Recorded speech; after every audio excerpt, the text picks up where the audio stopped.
सभी साथियों को और एक बार फिर टारगेट विद ठाकुर सर के यूट्यूब प्लेटफॉर्म पे आप सभी का स्वागत है।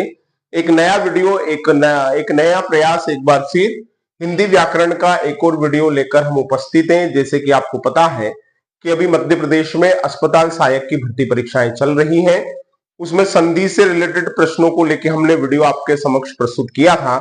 आज समास को लेकर एक वीडियो आपके सामने लेकर आ रहे हैं, जो आपको मध्य प्रदेश अस्पताल सहायक भर्ती परीक्षा में और आने वाली भर्ती परीक्षाओं में उपयोगी साबित होगा। चलिए शुरू करते हैं। समास। समास जब हम देखते हैं तो समास का मतलब क्या है, तो देखिए समास जो है वो सम धन आस से मिलकर बना है। क्लियर है?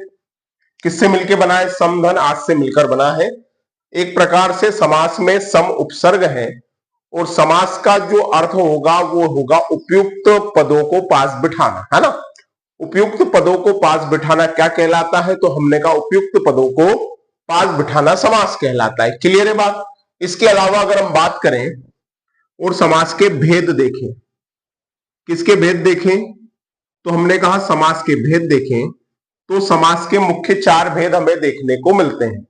कितने भेद देखने को मिलते हैं? तो मुख्य 4 भेद देखने को मिलते हैं।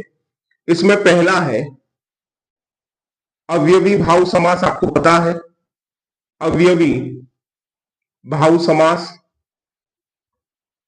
इसमें दूसरा है तत्पुरुष समास। कौन सा समास? तो हमने कहा दूसरा है तत्पुरुष समास। इसमें अगर तत्पुरुष समास की बात की जाए तो इसी के 2 भेद और हैं। एक कहलाता है कर्मधारय। क्या कहलाता है? कर्मधारय। और एक कहलाता है द्विगु। क्या कहलाता है? द्विगु, है ना। इसके अलावा अगर बात की जाए तीसरा जो समास है उसे हम कहते हैं, ये है हमारा द्वंद्व समास। कौन सा समास? द्वंद्व समास। और चौथा समास जो है उसे हम कहते हैं बहुव्रीहि समास। कौन सा समास? बहुव्रीहि समास। तो ये मुख्य भेद जो है हमें कितने देखने को मिलते हैं? तो हमने कहा मुख्य भेद 4 हमें देखने को मिलते हैं।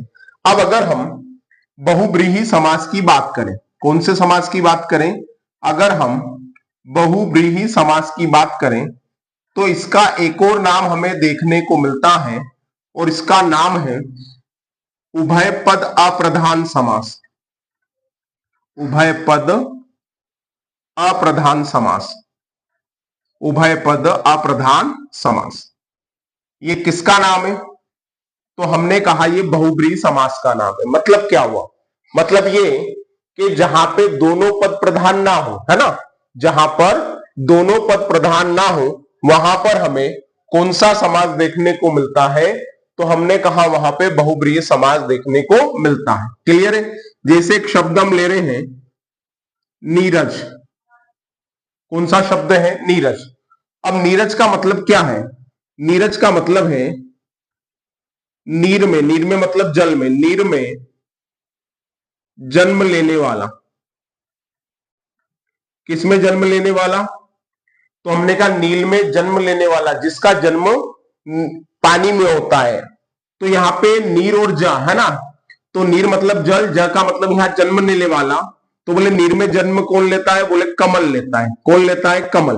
तो यहाँ पे देखिए ना तो पहला पद प्रधान है और ना ही दूसरा पद प्रधान है।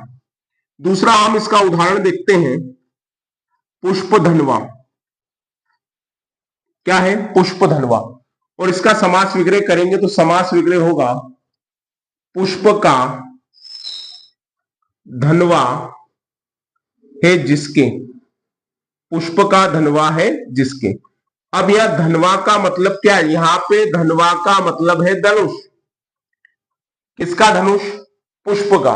आपने देखा होगा पुष्प का धनुष किसके पास रहता है? तो पुष्प का धनुष जो है वो कामदेव के पास होता है। किसके पास होता है? कामदेव। तो यहां पर भी हमें कौन सा समास देखने को मिल रहा है? तो हमने कहा कि यहां पर भी हमें बहुव्रीहि समास देखने को मिलता है। कौन सा समास? तो हमने कहा कि यहां पर भी हमें बहुव्रीहि समास देखने को मिलता है। चलिए अब आगे चलते हैं और आगे हम देखते हैं अगला उदाहरण, और अगला उदाहरण है पंचानन। पंचानन जैसे दशानन है तो वैसे ही पंचानन, और पंचानन में पंचानन है जिसके, है ना। पंचानन का समास विग्रह क्या हुआ, तो हमने कहा पंच आनन है जिसके, पंच आनन है जिसके।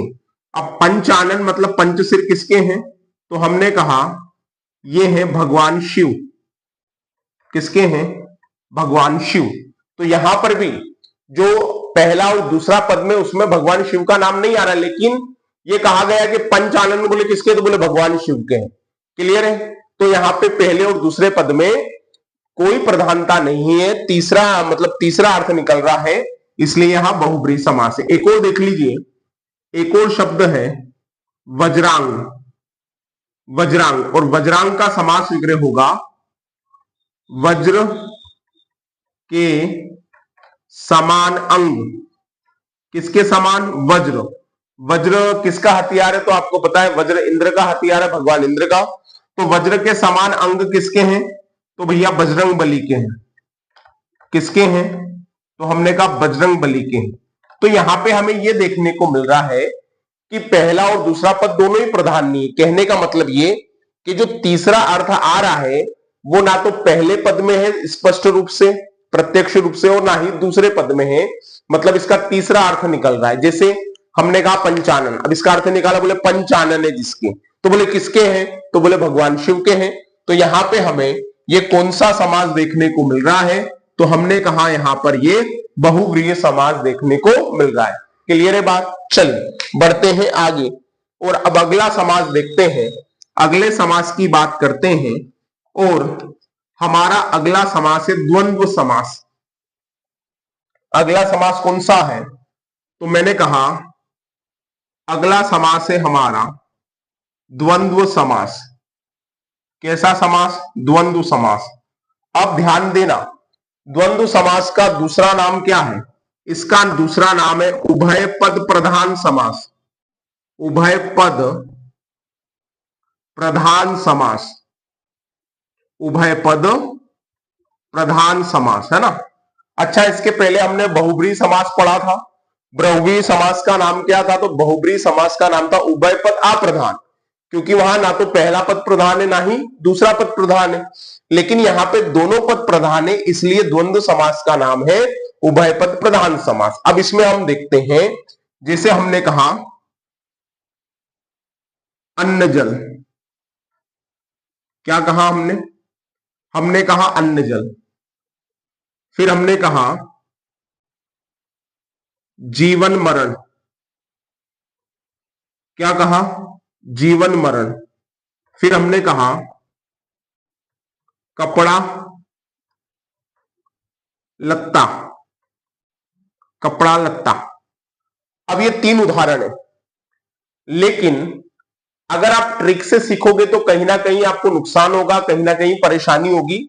जैसे अन्न जल, तो देखिए अन्न और जल, अन्न और जल का समास विग्रह होगा अन्न और जल। बहुत ध्यान से देखना, क्या होगा, अन्न और जल।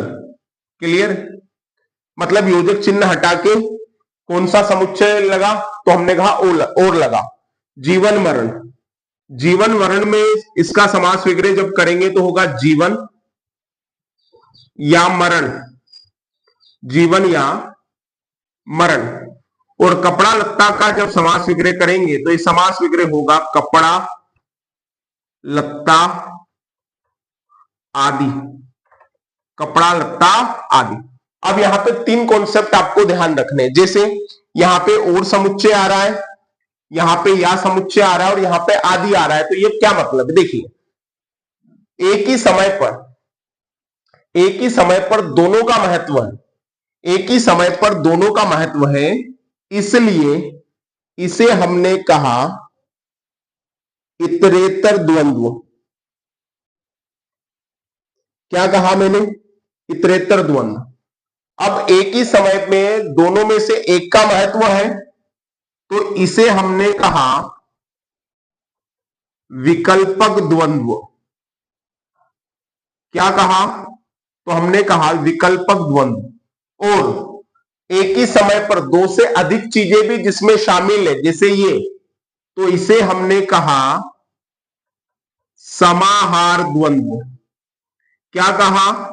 तो हमने कहा समाहार द्वंद्व। जैसे हमने कहा कि शादी के लिए तैयारी बहुत करनी, कपड़े लत्ते खरीदना है, तो क्या शादियों में सिर्फ कपड़े और लत्ते ही खरीदे जाते हैं? कपड़े लत्ते, बर्तन, ज्वेलरी वगैरह सब खरीदी जाती, तो सब बातें इसमें आ गई। तो हमने देखा कि और कहां लगेगा, या कहां लगेगा, और आदि कहां लगेगा। क्लियर है? इसके अलावा एक और चीज ध्यान रखिएगा, कभी ऐसा आ जाए, क्या आ जाए? आपको आ जाए 26, 26, तो 26 का समास विग्रह होगा 20 और 6, 20 और 6, है ना? मतलब कौन सा द्वंद्व हो गया? इतरेतर द्वंद्व। क्लियर है बात? फिर अगर ऐसा एक उदाहरण आ गया, आपको ऐसा एक उदाहरण देखने को मिला, जरा ध्यान देना, अगर ऐसा एक उदाहरण देखने को मिला, ये देख लीजिए आप, अगर ऐसा एक उदाहरण देखने को मिला जिसमें लिखा है 7 9, 7 9, तो इसका समास विग्रह करेंगे तो होगा 7 से लेकर 9 तक। कहां से लेकर? तो हमने कहा 7 से लेकर 9 तक। तो ये हमारा कौन सा समास पूरा हो गया? तो हमने कहा ये हमारा द्वंद्व समास पूरा हुआ। कौन सा समास पूरा हुआ? द्वंद्व समास।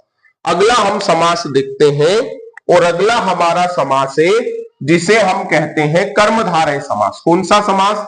तो हमने कहा अगला जो समास है उसे हम कहते हैं कर्मधारय समास। ध्यान से देखिएगा, अगले समास की जो हम बात कर रहे हैं वो कौन सा है? तो हमने कहा वो है कर्मधारय समास। ध्यान देना, कर्मधारय समास। अब कर्मधारय समास कितने प्रकार से बनता है, नोट कीजिएगा।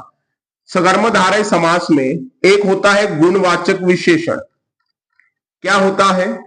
तो हमने कहा एक होता है गुणवाचक विशेषण, और गुणवाचक विशेषण में पहला पद विशेषण होता है और दूसरा पद विशेष्य होता है। जैसे हमने एक शब्द लिया महासागर। कौन सा शब्द लिया? महासागर। अब महासागर का जब समास विग्रह किया तो समास विग्रह हुआ महान है जो सागर। महान है जो सागर। तो पहला पद महान, महान शब्द क्या है? विशेषण है, और सागर शब्द क्या है? विशेष्य है। विशेष्य क्या होता है? जिसकी विशेषता बताई जाए उसको हम क्या कहते हैं? विशेष्य कहते हैं। क्लियर है? तो यहां पे गुणवाचक विशेषण। फिर हम देखें दूसरा पद, अगर हम देखें तो हम देखते हैं उपमान। मतलब पहला पद उपमान है और दूसरा पद क्या है? तो हमने कहा दूसरा पद उपमेय है। जैसे हमने एक शब्द लिया और शब्द है मृगनयनी, है ना, मृगनयनी, और जब इसका समास विग्रह किया तो समास विग्रह हुआ मृग के समान नयनों वाली। मृग के समान नयनों वाली। तो यहां पे आप एक चीज गौर कीजिए, मृग यहां पे उपमान है और नयन यहां पे क्या है? उपमेय। जिससे तुलना की जाए, जिससे तुलना की जाती है वो उपमान होता है, और जिसकी तुलना की जाती है वो क्या होता है? उपमेय होता है। इसका एक तीसरा टाइप भी बनता है और ये होता है उपमेय उपमान। उपमेय उपमान, है ना। जैसे हमने एक उदाहरण लिया नर शार्दुल। नर शार्दुल। शार्दुल क्या है? शार्दुल का मतलब क्या है? शार्दुल का मतलब है सिंह। तो यहां पे इसका समास विग्रह क्या होगा? यहां पे समास विग्रह होगा नर रूपी शार्दुल। क्या होगा? नर रूपी शार्दुल। तो ये तीन तरीके से कर्मधारय समास बनता है, लेकिन इसका एक तरीका और है। और एक तरीका क्या है?